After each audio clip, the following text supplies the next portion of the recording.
Weather with Chief Meteorologist Greg Bostwick. Well, it's been a fairly active day. That off and on showers coming in off the Gulf. Let's look at radar now. Not much left over. A little bit of rain here up around Magnolia Springs, Kirbyville area, moving off toward the northwest. The Gulf to our south is quiet right now, but as we work through the night, showers will begin to develop offshore. They'll start to roll in onshore around daybreak, moving across the area off and on during the day. Now, the coverage of rain not especially high, 30–40% for tomorrow, but that's just kind of the leading edge of a big surge of moisture associated with that low in the Gulf. They'll begin to arrive by tomorrow night, and especially Tuesday and Wednesday. And of course, we'll take a better look at that coming up in just a moment. In our weather headlines, we are watching the Gulf, what's happening down there right now. Heavy rains, that's the big threat that appears to be looming on down the road, especially for Tuesday and Wednesday.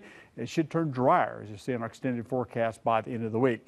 Now, the satellite view over Texas shows a lot of cloud cover over the eastern half of the state, a lot of moisture working northbound into Oklahoma. A lot of flooding earlier today around Austin. They had some heavy rains there. Scattered showers and storms from Amarillo back down into southwestern Texas as well this afternoon, especially over the Big Bend.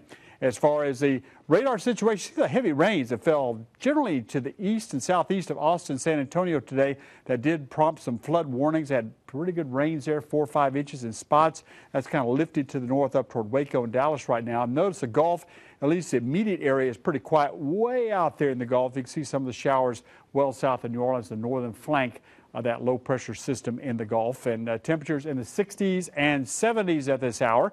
87 degrees at Laredo, 83 over in Del Rio, 84 in Dallas. Rain cooled in Waco at 73. It was a pretty hot day, 90 scattered here and there, but some areas failing, of course, to hit 90. One of them, San Antonio, only 84 today of all the cloud cover, 88 in Dallas, only 83 up toward Amarillo. So it was relatively cool, actually, for this time of year. Right now, we're running at 78. We're not going to see temperatures drop too much tonight. They'll slow drop into the mid to upper 70s by morning. And we did max out today at 90 degrees. Similar temperatures expected tomorrow. And then it'll be cooler Tuesday and Wednesday with a lot of cloud cover. Now let's focus in on the Gulf. This low pressure system is getting a little bit better defined this evening. You can see the circulation developing here, well to the northwest of Merida, about midway between Merida and the Texas coastline, well southeast of Corpus Christi. Now, it's pretty small as far as the area of rainfall associated with that right now, but we expect that to expand a little bit later tonight and tomorrow. And conditions are such this will likely develop slowly. Winds now about 30 miles per hour, should get up to tropical depression status. Just waiting for the circulation to get a little bit better defined. That should happen by tomorrow morning. And a pretty good likelihood as it approaches the Texas coast for Tuesday evening, this will become a low-end tropical storm. Looks like landfall pretty much in this area here between Houston and Corpus Christi coming up for Tuesday evening. And bottom line here, it doesn't really make much difference about where it hits exactly at this point because it's not a very strong system, but it's going to spread a lot of moisture in. And since it'll likely pass to our west and southwest, that will put us on the wet east side, and we can expect some pretty heavy rains coming up. For tomorrow, not much going on. There will be scattered showers rolling in off the Gulf. You see by mid-morning, some coming in, afternoon, scattered showers, but nothing really significant until we work into Tuesday. Forecast for tonight, a few stray showers still possible, mostly cloudy skies. Look for lows to be down into the mid-70s for the lakes. For the triangle, also mostly cloudy.